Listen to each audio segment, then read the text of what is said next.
Welcome back to my channel, gue Aldi, dan kali ini gue bakal bikin video tentang bagaimana sih step by step sebuah transfer bisa dijalankan. Tapi sebelumnya gue mau ngucapin Happy New Year buat semua penonton di sini, dan semoga tahun ini kita bisa menjadi lebih baik. Dan saat lagi gue bakal bikin jelasin ke kalian semua bagaimana sih sebuah transfer bisa kejadian dan sebuah pemain bisa pindah dari sebuah klub dalam sebuah kurun waktu yang cuma ada sebulan menuju klub lain. So here we go about 20 steps to transfer player. Tentu yang jelas sekarang bahwa bursa transfer semakin detail.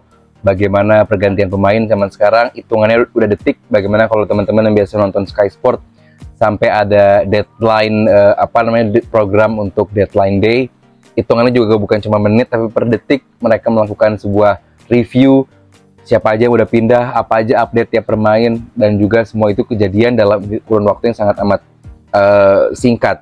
Apakah ini menjadi sebuah bukti bahwa transfer player sekarang udah berubah dibandingkan zaman dulu? Sebenarnya sama aja sih, cuman kalau zaman dulu dunia medianya nggak kayak sekarang gitu. Apalagi ya dulu kan cuma ada koran, habis itu TV, habis itu radio, koran, TV. Nah, sekarang kan dengan new media, dengan adanya internet, semua diupdate berdasarkan per detik. Dimana viewersnya juga suka dengan hal itu. Jadi ya semakin sekarang ini update per pemain itu makin bisa dipantau.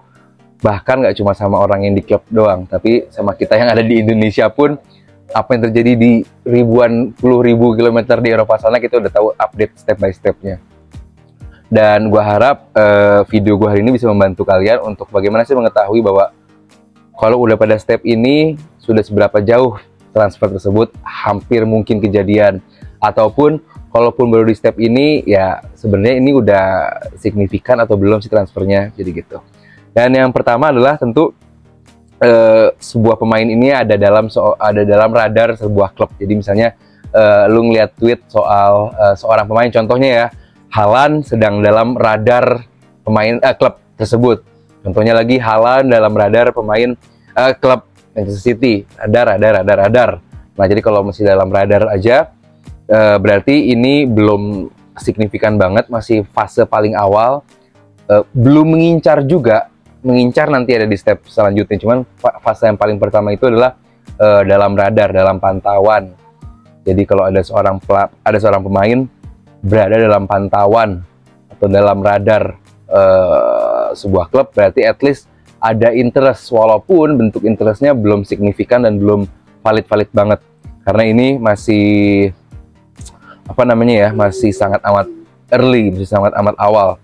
Oke ya. Jadi fase paling pertama itu adalah masuk radar sebuah klub, which is itu belum sebuah fase yang signifikan, masih sangat fase yang awal.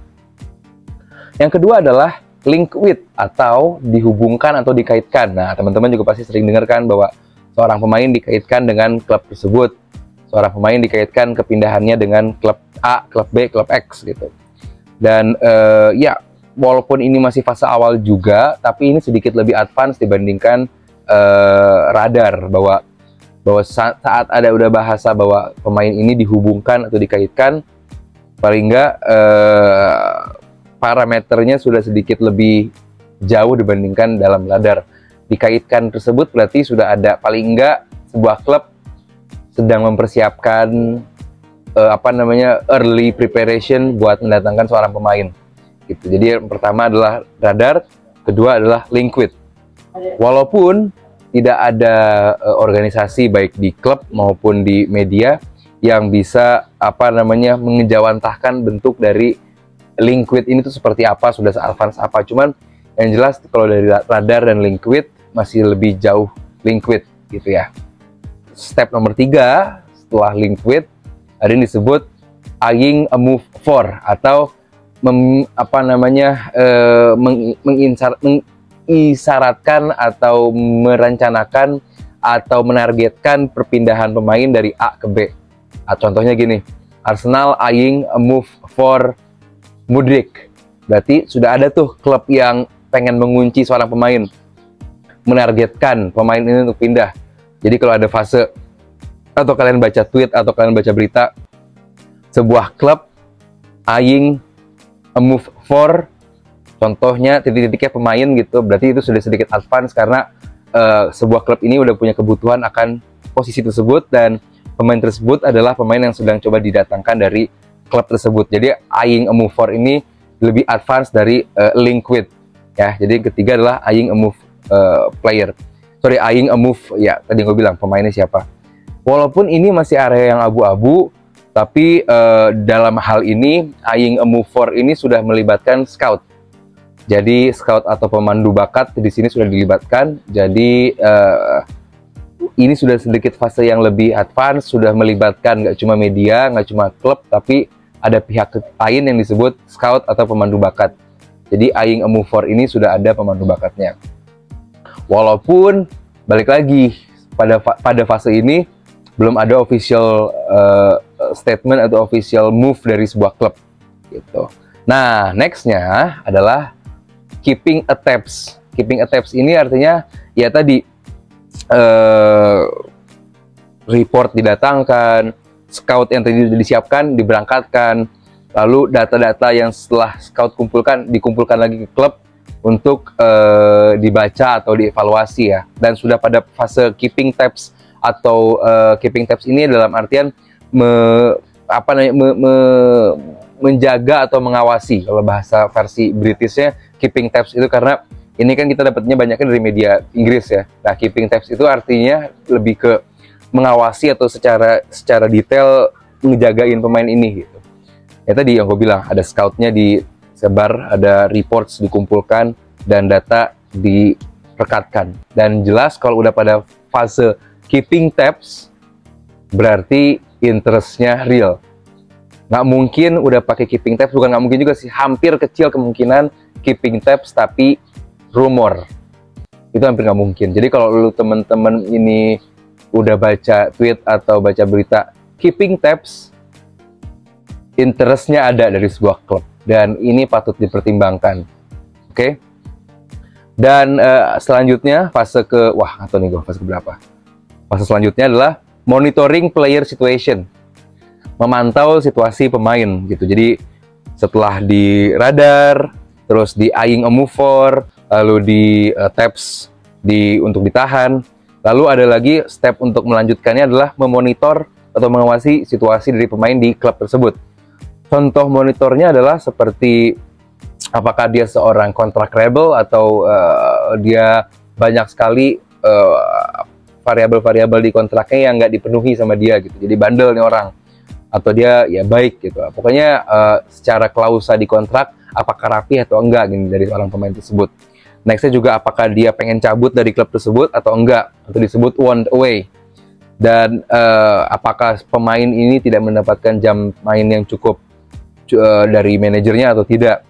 Dan terakhir tentu dilihat apakah klubnya sendiri lagi mau bangkrut atau enggak gitu. Jadi kalaupun emang mau bangkrut, berarti kan ya lu nggak perlu naruh uang banyak-banyak di situ, karena ya emang ini klub mau bangkrut. Kita banyak lihat dari klub-klub kayak Portsmouth, klub-klub Derby County yang banyak pemain-pemainnya cabut gara-gara klubnya sendiri mau bangkrut. Nah, ini masuk dalam monitoring player situation.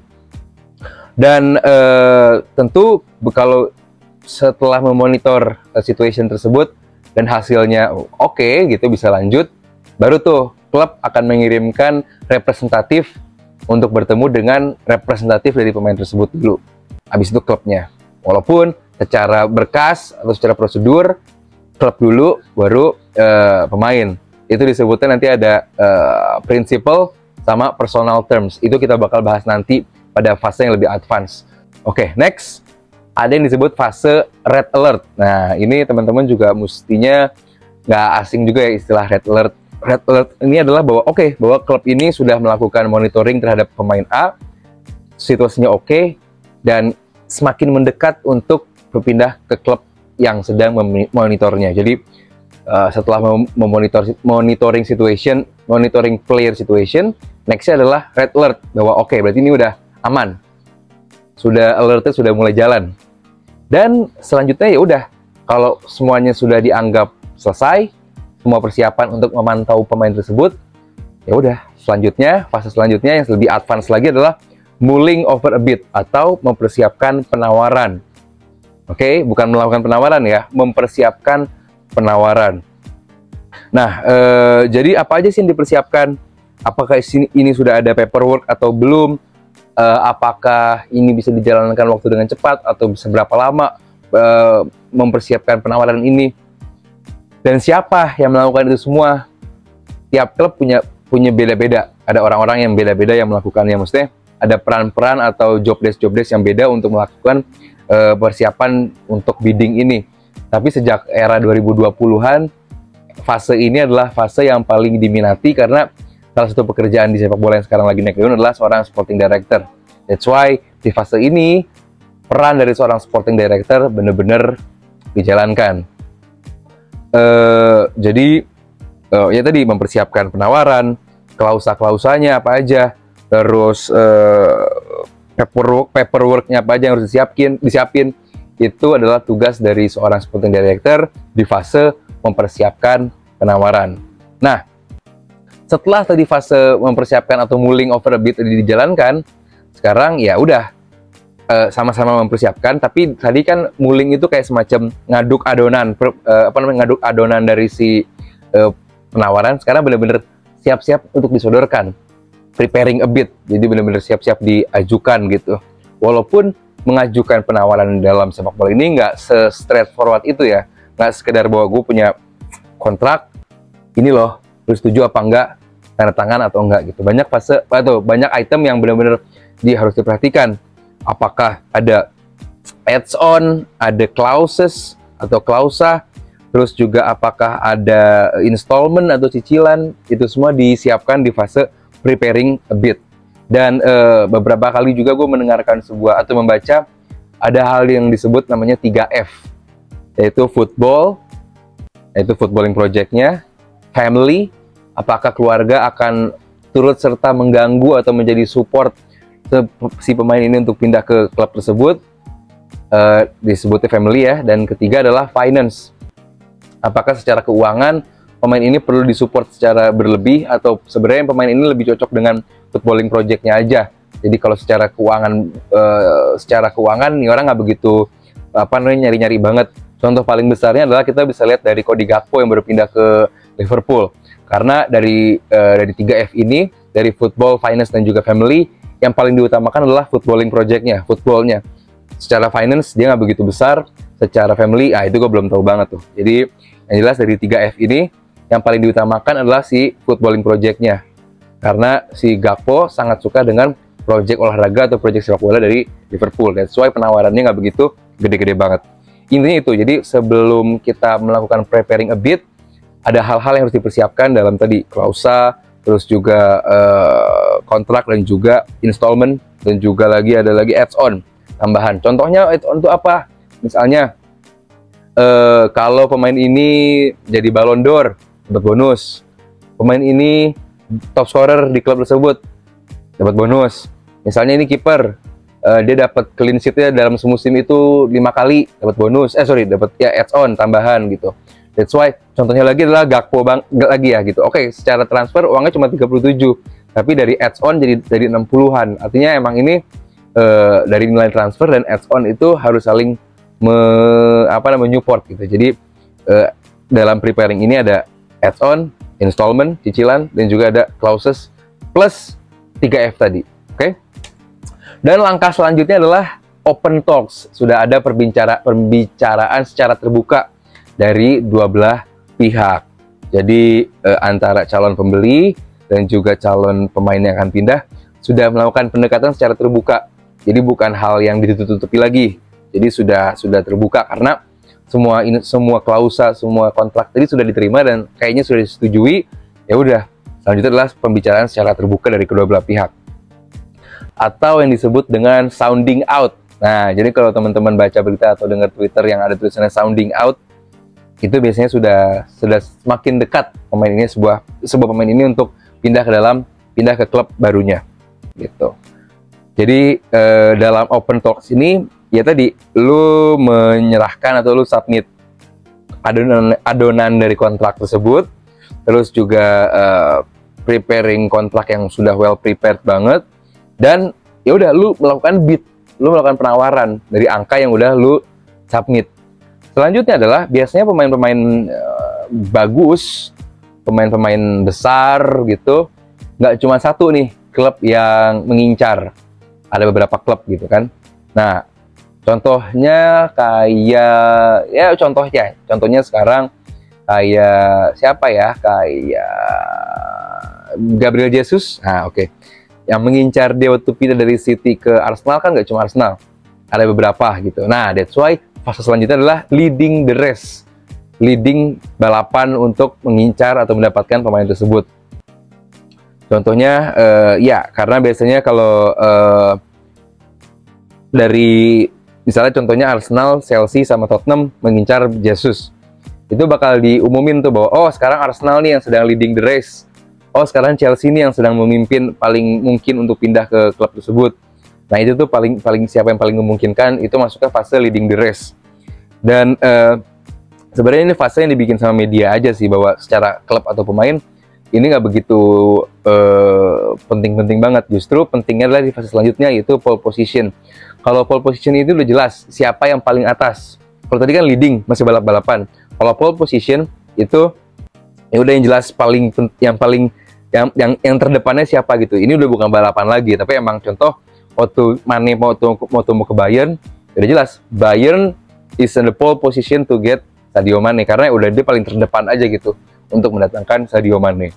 Dan selanjutnya adalah ya tadi, gue ulangi lagi bahwa di fase pole position ini sebenarnya justru adalah fase yang sangat amat tricky, harus dilakukan oleh seorang sporting director yang pintar, yang berpengalaman, karena bukan berarti lu pole position pemain serta-merta bakal langsung pindah. Nggak juga, justru saat fase ini, saat lu nggak hati-hati melakukan atau menawarkan sebuah bid atau memberikan klausa dan lain-lain, ini bisa menjadi sebuah akhir dari perjalanan lu menuju mendatangkan seorang pemain. Jadi pole position ini adalah harus dilakukan dengan hati-hati banget, karena ini sangat amat tricky. Sedikit saja ada encounter dari kedua belah pihak, kontrak berhentinya di sini. Jadi, tapi selama biaya nggak begitu jauh, selama klausa masih bisa dimainkan gitu. Contoh misalnya, gue pengen kalau clean sheet-nya 10, gue dapet duit. Oh enggak, gue pengen lu clean sheet 15. Nah itu kan tipis-tipis. Nah itu bisa dimainkan. Selama itu masih berjalan, ya udah, all system is go. Dan yang selanjutnya adalah heading for the exit door. Heading for the exit door. Ini adalah fase di mana seorang pemain sudah dianggap bersiap untuk meninggalkan, sebenarnya bukan stadion ya, tapi tempat latihan. Karena kalau di stadion kan cuma di weekend atau tempat dia biasa latihan, tanding doang. Yang dimaksudin adalah biasanya mereka meninggalkan training ground untuk menuju ke bandara atau menuju ya tempat dia naik pesawat atau naik apapun ke tempat klub barunya gitu. Contohnya kalau misalnya Arsenal sama Chelsea kan nggak perlu naik bandara gitu kan. Jadi ya cuman ya yang paling umum adalah bandara, karena dia pindah negara atau pindah kota. Kayak dari Liverpool ke Manchester aja dia mesti pakai kota. London ke Liverpool atau London ke Manchester aja mesti pakai pesawat. Jadi ya itu. Fase selanjutnya adalah heading for the exit door. Dan walaupun ini sedang ongoing, sedang anget banget nih, tetap aja something wrong bisa terjadi. That's why kalau lu sering baca berita, ada istilah AMID, AMID, itu bakal terjadinya di transfer saga tahap ini. Mungkin teman-teman banyak yang bingung dengan istilah-istilah kayak AMID dan lain-lain. Gue bakal bikin juga video soal apa sih istilah-istilah kata per kata dari sebuah transfer saga gitu. Dan itu bakal gue bikin di video-video gue selanjutnya, mungkin video next habis ini ya. Dan selanjutnya juga biasanya nama-nama besar itu kepindahan atau perginya dari sebuah transfer, sebuah dari klub, itu terjadinya itu disebutkan di heading for the exit door. Ini sangat amat pasti disebutkan gitu. Jadi kayak waktu Messi pindah ke PSG juga, Messi heading for exit door itu disebutkan juga, karena ini biasanya hanya dilakukan oleh pemain yang besar gitu. Nah, selanjutnya adalah fase penting selanjutnya adalah club are optimistic. Nah, contohnya Arsenal are optimistic to secure Gabriel Jesus. Contohnya lagi United are optimistic to secure Christian Eriksen service. Nah, itu sudah sudah bisa ngarep lah. Nah, teman-teman udah bisa ngarep bahwa oke, klub gue bakal mendatangkan orang nih. Walaupun belum done deal, cuman kalau sudah ada istilah optimistik, ya itu sudah sedikit lah. Walaupun masih jauh, cuman sudah ada sedikit titik cerah dalam fase optimistik ini. Nah, selanjutnya fase agreement in principle. Artinya adalah walaupun ini belum jelas-jelas banget, dan kalau tadi klausa tadi sudah ditandatangani oleh kedua belah pihak di fase bidding juga. Nah, ini sebenarnya hanya untuk ya udah bahwa ini fase yang lebih advance di mana kedua klub sudah setuju untuk menjual atau membeli pemain ini, tapi berdasarkan hanya klub dan klub, agent dengan klub. Oke. Ini bisa gugur di fase selanjutnya, yaitu personal terms. Oke. Kita lihatlah banyak pemain-pemain yang gagal pindah gara-gara personal terms. Contoh paling valid atau bukan paling valid, paling baru-baru ya, oh iya, Rabiot waktu mau pindah ke MU udah deal semua, cuman gara-gara personal terms-nya, gara-gara nyokapnya, ya kan, akhirnya nggak jadi. Itu gara-gara personal terms-nya tidak beres. Sebenarnya gagal di personal terms ini karena bentuk monitoring yang kurang oke. Kalau di monitoringnya oke, sebenarnya personal terms ini hampir mungkin nggak bakal kejadian. Ya, kalau yang MU kan bisa kejadian. Ini mungkin gara-gara emang monitoringnya bentar, dadakan banget. Itu kan kita bisa lihat juga bahwa dari MU diberitakan akan mendatangkan Rabiot sampai akhirnya gagal, itu kan cepet banget rentangnya kan. Nah, itu adalah buah dari sebuah monitoring yang kurang rapih. That's why di personal terms sampai akhirnya harus batal. Di fase selanjutnya juga ada closing in on, atau sudah mendekat walaupun belum ada apa-apa yang terjadi. Nah, biasanya kan banyak tuh yang personal terms aja udah disetujui dan yang lain-lain juga udah disetujui, tapi seorang manajer begitu ditanya, ya gimana lu mendatangkan seorang pemain A atau pemain B?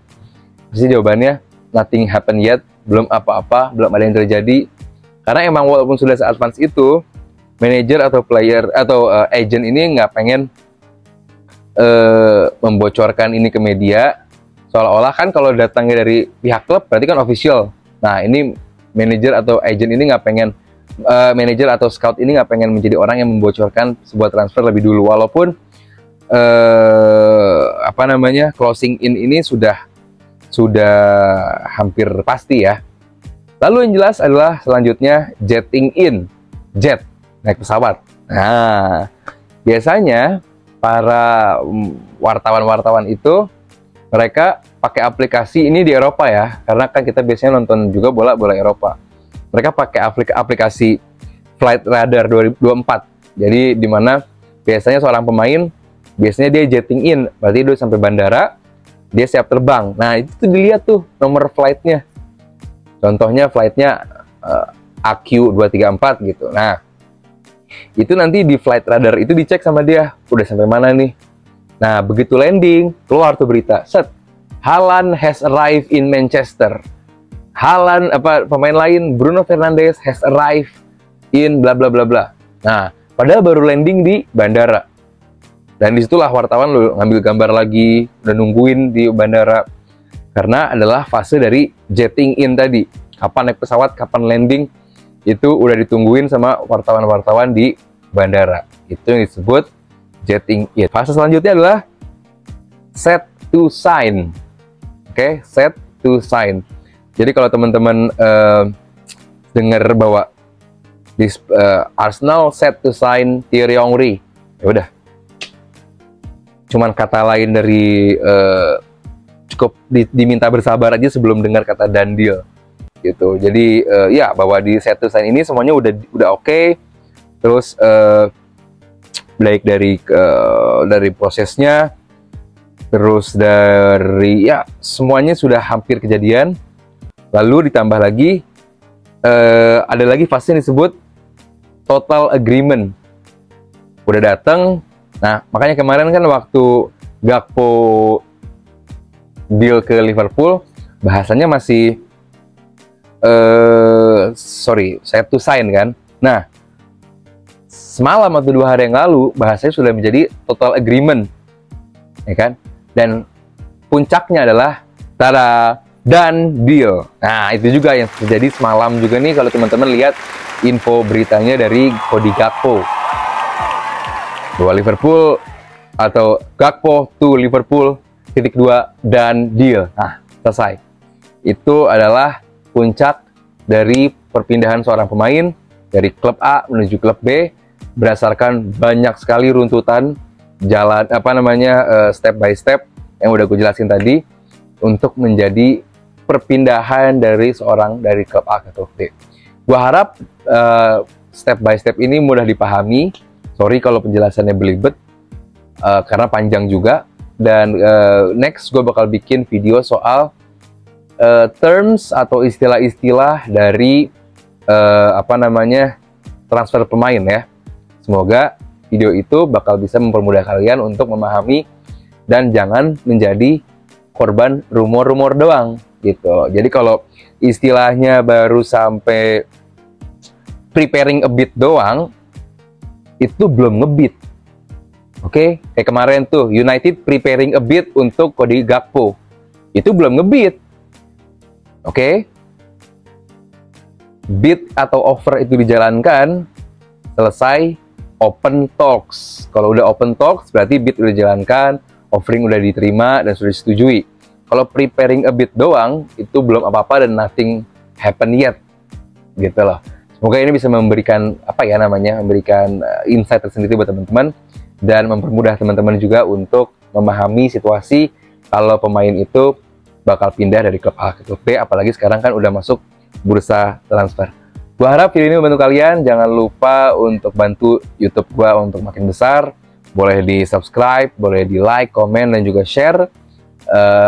Boleh juga tulis di kolom komentar video-video apa aja yang kalian pengen. Gitu. Maaf juga di Twitter, di Instagram banyak yang request video ini, video itu belum tayang karena ya keterbatasannya gue cuma sendiri, nggak ada timnya. Dan gue harap kita bisa sukses dan bisa besar sama-sama. Thank you dari gue Aldi, I'm signing out. Bye-bye.